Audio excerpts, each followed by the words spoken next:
Testing time. Exercise A.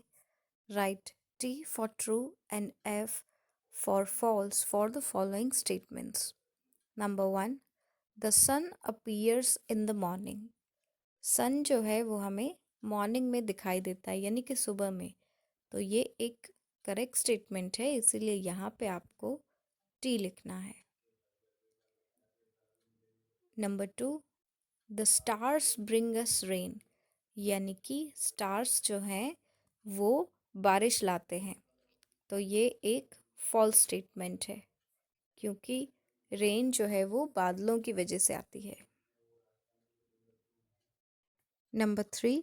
The moon always looks round, which is again false statement because उसका shape change होते रहता है. Number 4. When it rains it is called a sunny day. So again the statement is false क्योंकि जब बारिश होती है it is called a rainy day. Exercise B. Answer the following questions. Number 1. Where does the sun rise.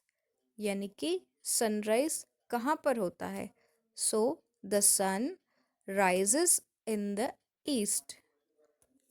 Number 2. What does the sun give us. Sun हमें क्या देता है. So the sun give us heat and light. Number 3. What do clouds bring? यानी कि बादल क्या लाते हैं. So clouds bring rain. Number 4. When do we see the stars? Stars हमको कब दिखाई देते हैं. So we see the stars at night. Exercise C. Complete the following using AR और EN. यानी कि जो भी यहाँ पे हमें इनकम्प्लीट वर्ड्स दिए हैं उनमें AR या EN यूज़ करके हमें उन वर्ड्स को कंप्लीट करना है. सबसे पहले है OV. तो OV के साथ हम यूज़ करेंगे EN. सबसे पहले हम यूज़ करेंगे EN जिससे पूरा वर्ड बनेगा ओवन. ओके. नंबर 2. RO. हमें यहाँ पे दिया है RO. तो RO के साथ हम यूज़ करेंगे AR which is row or. Number 3. P और 2 ब्लैंक्स दिए हुए हैं. सो इसके साथ हम यूज़ करेंगे EN. So full word will be PEN pen. Number 4. हमें क्या दिया हुआ है ST. तो ST के साथ हम AR यूज़ करेंगे तो क्या बनेगा STAR विच इज़ स्टार.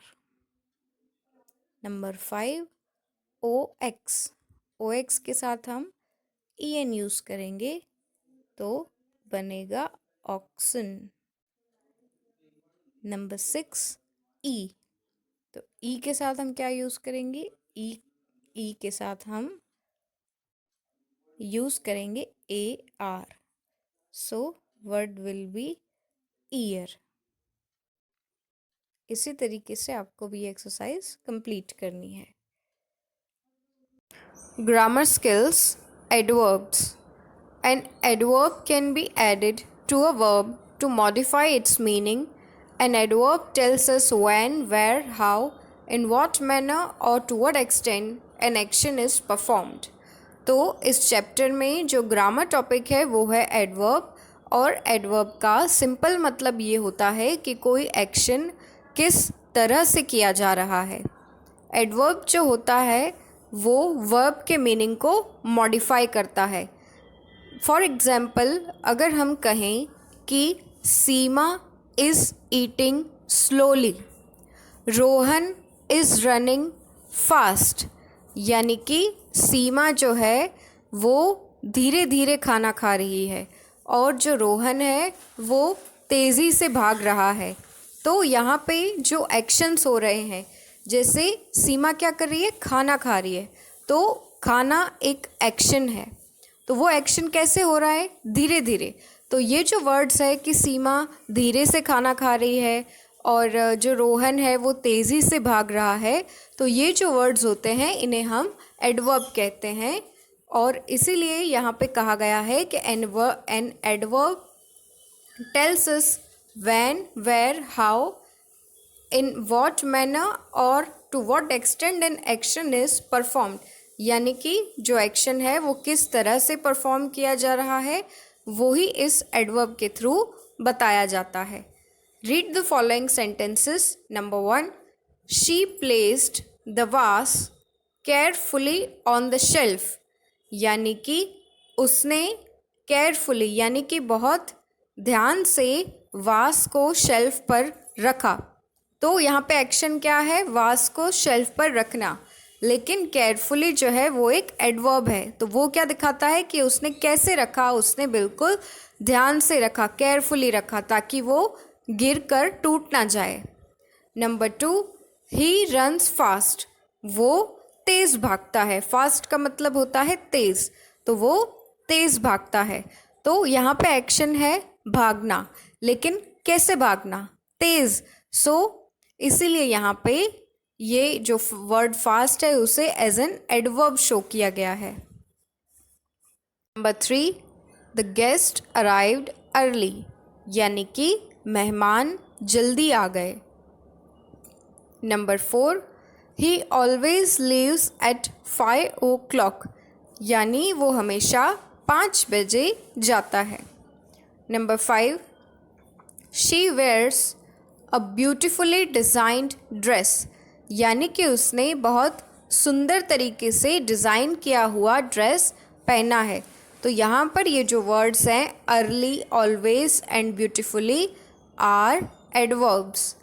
इसीलिए हमें यहाँ पे दिया है the words carefully, past, early, always, beautifully are adverbs. यहाँ पर एक वर्ड है पास्ट, वो एक्चुअल में फास्ट है, ये सिर्फ एक प्रिंटिंग मिस्टेक है। Exercise D, underline the adverbs in the following sentences. दिए गए सेंटेंसेस में हमें एडवर्ब के नीचे अंडरलाइन करना है। Number 1, we call it a sunny day. हम उसे एक सनी डे कहते हैं। यानी कि सनी डे यानी ऐसा दिन जब सूरज चमक रहा हो और आसमान में बादल ना हो। तो यहाँ पे एडवर्ब क्या है, यहाँ पे एडवर्ब है sunny. Number 2, when the sky is covered with clouds it is called a cloudy day. तो यहाँ पर एडवर्ब है cloudy. Number 3, clouds float in the air. यहाँ पर एडवर्ब है float. Number 4, when it rains it is called a rainy day. Adverb is rainy. Number 5, the moon shines at night. यानी कि चाँद रात में चमकता है। तो एडवर्ब है यहाँ पर shines. Writing skills, look at the picture, right a short description on the basis of picture in the given space. यहाँ पर आपको एक पिक्चर दी गई है। पिक्चर में हम देख सकते हैं कि बारिश हो रही है और बारिश होने की वजह से किसी ने यहाँ पर अम्ब्रेला यूज़ की है, किसी ने रेनकोट पहना है, और सब जो है अब कहीं ना कहीं आ रहे हैं या तो जा रहे हैं। यानी कि बारिश की वजह से भी सबने जो अपना कामकाज है उसको रोका नहीं है। कोई अम्ब्रेला लेके कहीं जा रहा है, कोई रेनकोट ले पहन के जा रहा है, ठीक है, कोई स्कूटर पे जा रहा है, तो कोई अपनी कार में जा रहा है। तो इस पिक्चर को देखकर जो भी डिस्क्रिप्शन आपके दिमाग में आता है वो आपको यहाँ दी गई स्पेस में लिखना है।